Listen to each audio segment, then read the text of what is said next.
As we continue on Newsmax Prime, we continue with the top story. The FBI reopening their investigation into Hillary Clinton's emails.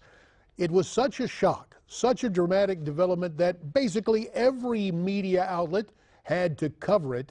But we also know the FBI goes to great lengths usually not to get involved in the political process. So what do we make of the timing here 11 days before the presidential election? It is great fodder for our Newsmax roundtable. Nobody on the make, but we're going to talk about it. We call it The Wire, and I am pleased to be joined here on the anchor desk by our own Ed Berliner, and from Newsmax New York, the ever-dependable, ever-quotable Bill Tucker. So, guys... How come I didn't get dependable and quotable, right? Because I was trying to spin out of being on the take and all that when I couldn't say steady and reliable, The Wire. Ed. Come on.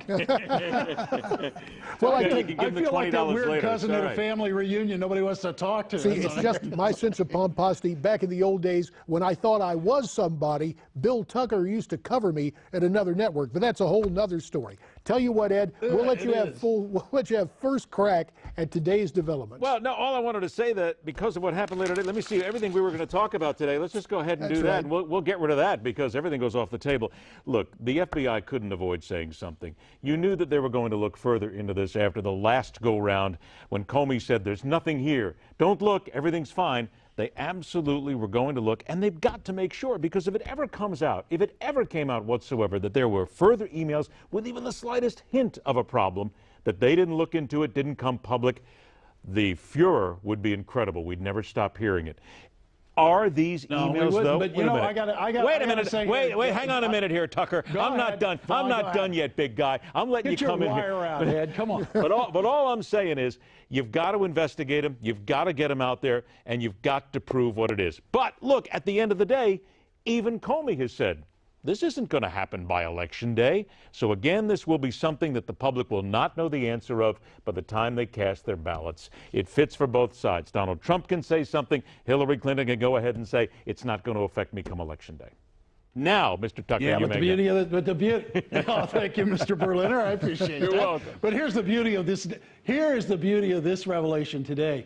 We have finally reached the realm of salacious. Because the reason they found these emails was because they were looking into the emails between Anthony Weiner and this 15-year-old girl in North Carolina that he was carrying on an obscene relationship with. So we may have finally reached a point at which the public will start paying attention to these emails because they're going, wait, what?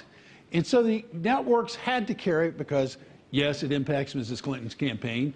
And now we get to talk about Anthony Weiner and a 15-year-old girl and Uma Abedin. Yeah, we've reached the depths at which the American public might finally pay attention to these emails. Well, wait a minute. Reached the depths? Are you serious? We're finally down there at the bottom? Are you kidding? I think John Oliver said it best on Last Week Tonight when he said, if you're looking at the bottom, look up here. That's where the bottom was last week. The bottom drops out every single week when it comes down to salaciousness on this campaign. We haven't reached the bottom. We're not even close yet. Come on, Bill. We got a long way to go. No, please. I don't know how much you get. I don't know how you get much more salacious than a congressman. I don't know. We might have said that 6 months ago. Really hit the bottom. Yeah, well, Carlos Danger. Nobody's paying attention to him, though. Former Congressman Anthony Weiner, also known by one of his internet pseudonyms, Carlos Danger, and it boggles the mind because, as we mentioned the term pseudonym, we remember President Obama using a pseudonym to communicate with Hillary Clinton on her unsecured email server.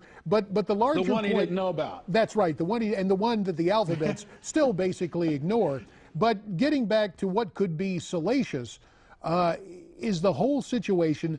Huma Abedin is now estranged from Mr. Weiner. She says that she is going to get a divorce. It'll be interesting for the lawyers.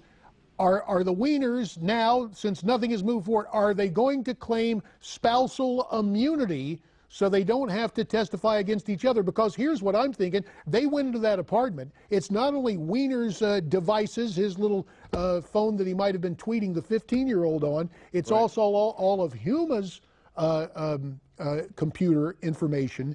And this thing can be incredibly serious. JD. This became the side door through which the FBI entered. Yeah, but remember, JD, what these emails between Weiner and the 15-year-old girl apparently led to other emails concerning Mrs. Clinton that hadn't been previously known. And that is why Comey felt like he had to inform the chairs of the committees over in the House that have done these investigations, because now he has new information. And you're right, up at the top, he could not ignore it. He could not inform Congress that something substantial had changed, even though he admits, I don't know how significant these emails are yet. He still had to do it legally and I'll give you two things enough, here, though, ethically. Bill. Two things. This will mean absolutely nothing. They will find absolutely nothing in this latest cache, whatever it is, to really make any dent whatsoever. And number two, Huma Abedin is going to look to bury Weiner as fast and as furiously as she possibly can. This man took her out in public and basically ignored her, cheated on her, did everything possible. There is nothing like an individual scorned, and quite frankly, I think she's going to look to just absolutely put him 10 feet under. No spousal privilege here. She will go for it on this, and I don't blame her. All right, but the divorce trial is one thing. I agree with that. But the other thing is, Huma Abedin is sitting here in a world of hurt. She's got this, while everybody right now is, oh, it's Anthony Weiner and poor Huma Abedin. She was embarrassed by this guy, and now it's gone the extra mile, which, as I'm sitting here saying this, I go, oh, this becomes the spin now for the alphabet networks. But that's another topic for another time. The thing is, when you take a look at Huma and her resume and her connections and those of her families, there is a whole national security theme weaving through this that not only has a place for the salaciousness, there are serious security concerns. So, Ed, I'm not so sure that, quote, there's nothing there. It may be regarded. I'm talking about there's nothing there with regard to Hillary Clinton. If you want to talk about Huma Abedin and what she has done and the problems that she has, investigate that. But I honestly don't think they're going to find any smoking gun here. I don't believe that. And I don't believe anything's going to come out in time for the election, because I think what's happened here is the American public has been completely desensitized to this, J.D. We're getting this every single day in the 33,000 emails, whatever they are, 30,000, that Donald Trump continues to talk about. It's important to know what's there, but the American public doesn't care. They've been desensitized to which it. brings us back to what Brother Bill had to say about the sexting angle on this, because it is seasoned with salaciousness. The American people can say they're fed up, they're sick, they're angry, and then they're going. That's what they're after. They want the salaciousness. They don't care about the politics. Well, they're going to get the dose of something more than politics. It's national security. It may seem incredibly unsexy, but if you've got a situation where our secrets have been betrayed to some of our greatest enemies, especially a crowd in the Middle East, this blows the top off everything. What say you, Bill? Yeah. Yeah, no, and in a weird way, I agree with Ed, but I don't agree with Ed. I think what's going to happen is that there's not much going to be exposed in terms of the Weiner emails that reflect on Mrs. Clinton. I think what's going to happen is that this gets the attention of the American public. Weirdly, we didn't care that a president was caught lying, saying, no, I never knew about her private server, yet he used a pseudonym when he communicated with her on the private server, which would indicate he had a reason to be wanting to hide himself. We didn't care about any of that stuff. We didn't care about the Clinton Foundation and the Clinton Inc. conflicts. But drip by drip by drip, in this latest strip, maybe is going to be what gets people to look over at the emails as a whole. So that's what we're going to have to wait and see what happens. I'm just not sure. Because of everything we've been through at this point, I just am not sure that it's going to really. Should it? J.D., I'm with you on it. If it involves national security and if there's people involved in here who have been trading secrets, I want them in jail. I want them put away forever. I want them hung. I mean, let's go to that point.